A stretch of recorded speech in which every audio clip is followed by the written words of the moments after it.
Welcome back. In the last episode, we explored how the triangular powers could have won the Second World War. But what effect would this have on history? What world order would form? Today, we will find this out. Welcome to the world of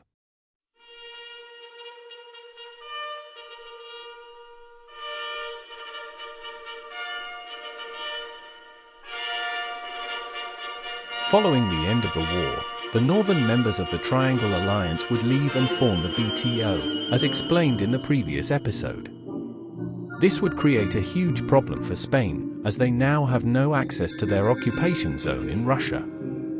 Although they wouldn't mind letting it go, they do want to retain influence over the region to counter the BTO. Therefore, Spain fakes an incident and launches an invasion of Ukraine.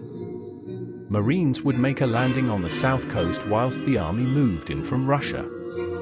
To counter the Spanish, Greece and Poland send their armies across the border to help out the central government of Ukraine, but it wasn't enough. With authority in Ukraine collapsing, Spain consolidated most of Ukraine, ignoring some western territories. Spain did not bother fighting the BTO over these territories as their goal to connect with their Russian occupation was achieved. The Mondial League would enforce a peace deal between the parties, ending the Ukraine war. With the Triangle Alliance being reformed into the Coalition of Mediterranean States, CMS for short, the groundwork has been laid for a war between the two blocs. Although, with Spain successfully testing its first nuclear bomb in Australia, this war appears to have ended before it even began. Spain and the Netherlands instead focused their efforts on smaller conflicts around the globe, mimicking the Ukraine war. We will explore these events one by one. The BTO prioritized to take down the Dominion of Colombia, the Mediterranean stronghold in the New World. The First Colombian Civil War would see the Caribbean rise up, and breakaway territories in southern Peru would seek protection from Chile, but Colombia would manage to put down the south. During the Second War, Colombia was mostly reduced to Venezuela and Panama, and the rest fall into warlords, giving door for even more wars to happen in the future. By the end of the Cold War, 9 different Colombian wars had happened. But the BTO got what it wanted, as CMS influence in South America was practically non-existent. The Canadian Revolution saw Canadian independence fighters rise up, inspired by their neighboring republics.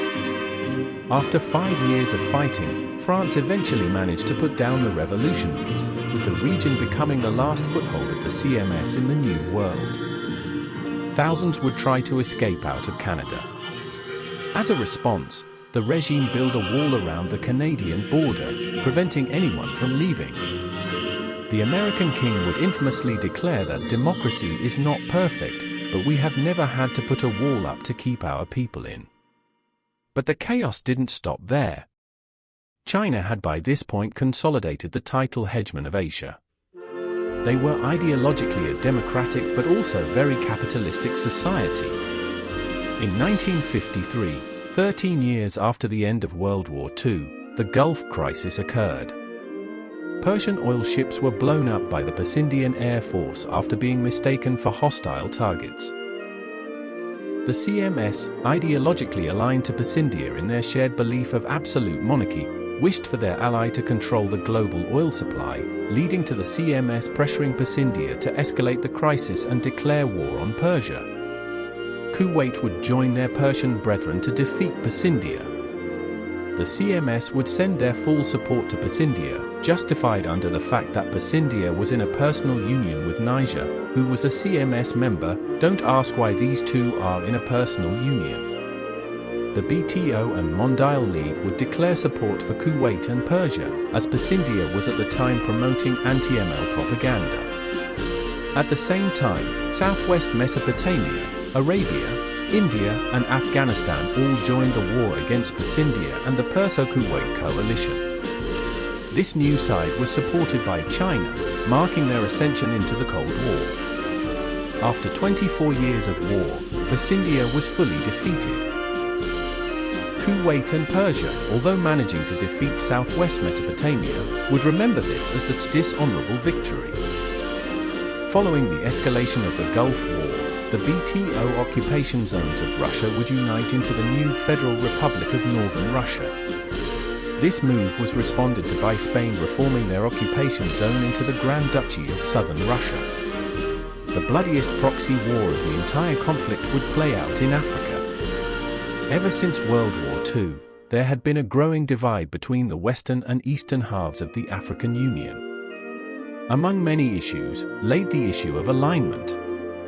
The East has traditionally always been aligned to Iberia, but the West has for the longest of time held resentment for the Europeans, a feeling rooted in colonialism. It is because of this that many West Africans are not happy with their place in the coalition of Mediterranean states. On November 2, 1960, the Republic of Western Africa seceded from the African Union. Immediately, the African Union enacted martial law and summoned the CMS, who all agreed on intervention. Within a day, there were French, Catalan, Italian, Russian, Ukrainian, Niger, and of course, Spanish boots marching through African terrain. Guinea, long under West African influence, declared war on the CMS to support the West. The Netherlands and China held their breath. A response to this crisis could spark World War III. The CMS blitzed through West Africa and Guinea, with the entire mainland falling by late February 1961. By this point, Guinea had capitulated and West Africa had fled to the Canary Islands and Madeira. The rest of the world hoped that a stalemate would cause the guns to drop here, but that wasn't the case. In July, the islands of Fuerteventura and Lanzarote fell to the African Union. The Netherlands urged the Mondial League to intervene, and the ML approved the Dutch plan to blockade the remaining islands for any military ships and aircraft. The world once again held its breath as three nuclear powers, Spain, Africa, and the Netherlands, held a standoff in the Canary Islands. 7 months later, West Africa and the African Union signed an agreement to halt military operation for the next year. A year passed, and both sides kind of just mutually agreed to keep the status quo as the world breathed one huge sigh of relief. After the decolonization movement picked up post-World War II, the Hibernian Congo was divided into 3 states: Angola, South Congo, and North Congo. Angola and North Congo had adopted the democratic values of their former overlords, but South Congo had a civil war near immediately after its independence, during which China sponsored a dictatorship in South Congo. Their reason for doing this was to secure a supply of uranium for their nuclear programs.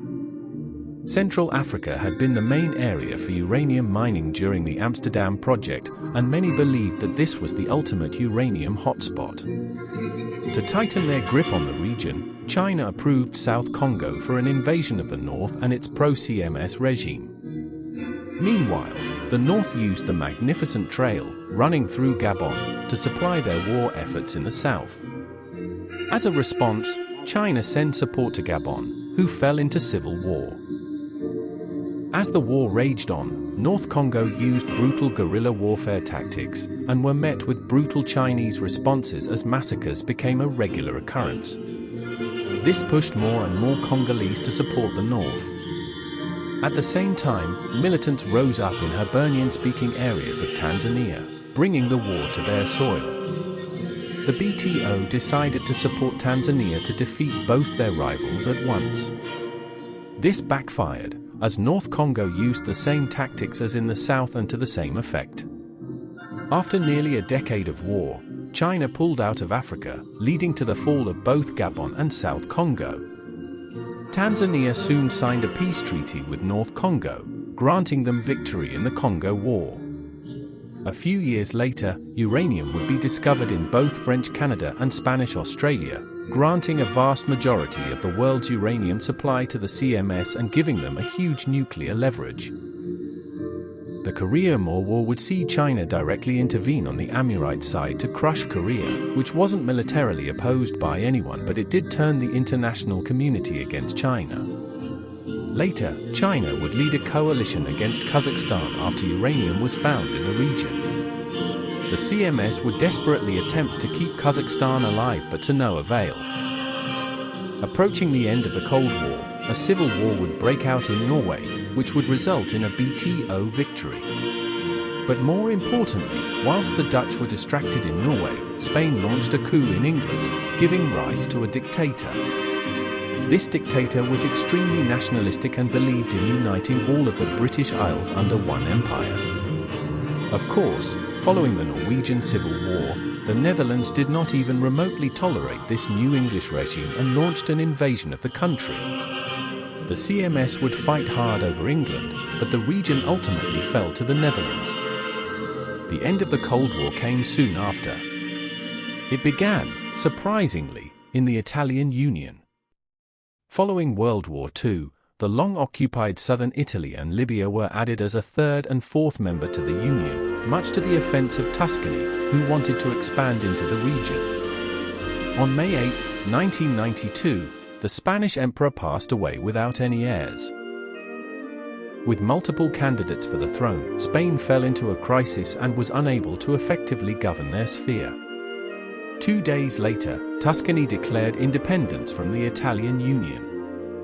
This was soon followed by Libyan independence and Savoyard independence, leaving the Union only in southern Italy. The Italian Union requested aid from Spain to crush the rebels, but was left without a response. France did answer the call, moving into Savoy. But this only angered the Corsicans, who declared their own independence.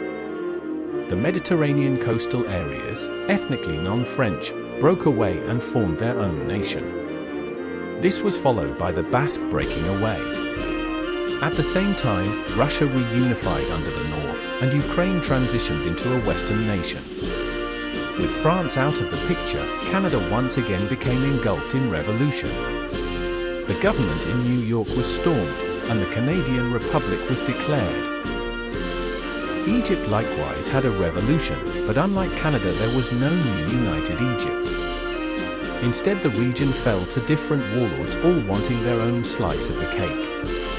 In Spanish Lebanon, the military launched a coup taking control of the region. Catalonia had a relatively peaceful revolution, where the king abdicated in favor of his democracy-minded nephew. This only left Spain and the African Union in the CMS.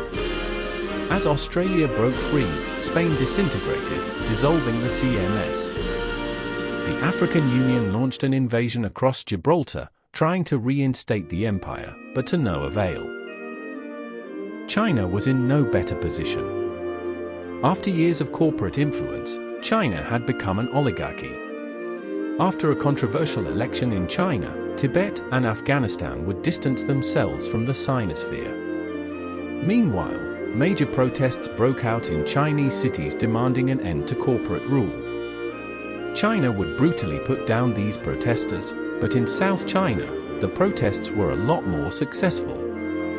The opposition parties in the South Chinese government had successfully managed to oust the oligarchs and install a democratic government. These events would inspire the Chinese protesters and give them a goal to strive for. The Chinese government would, as a response, declare war on South China, violating and destroying the Circle Alliance. Although militarily successful at first, China soon collapsed into complete anarchy as almost all Chinese citizens supported South China.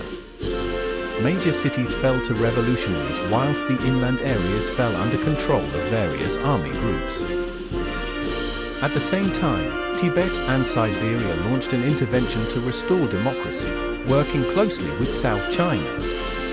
At the same time, Korea revolted and re-established itself. After a year of combat, all sides were left mostly satisfied with the results.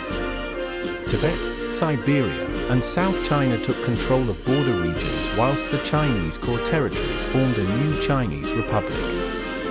Korea returned, and the rest of China became ruled by various warlords.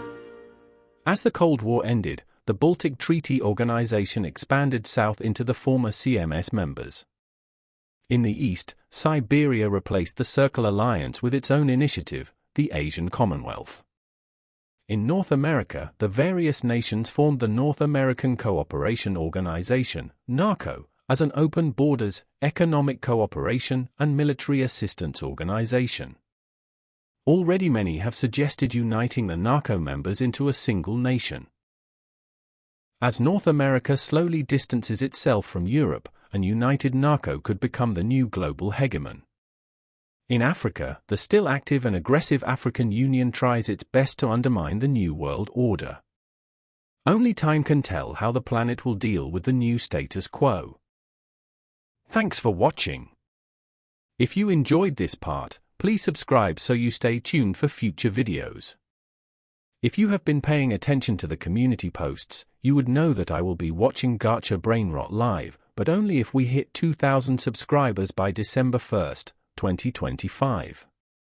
Also, there are still a lot more parts coming to this series, and also for Carcass of the Empire, so subscribing is really going to help you stay updated. But for now, this was the end of the video.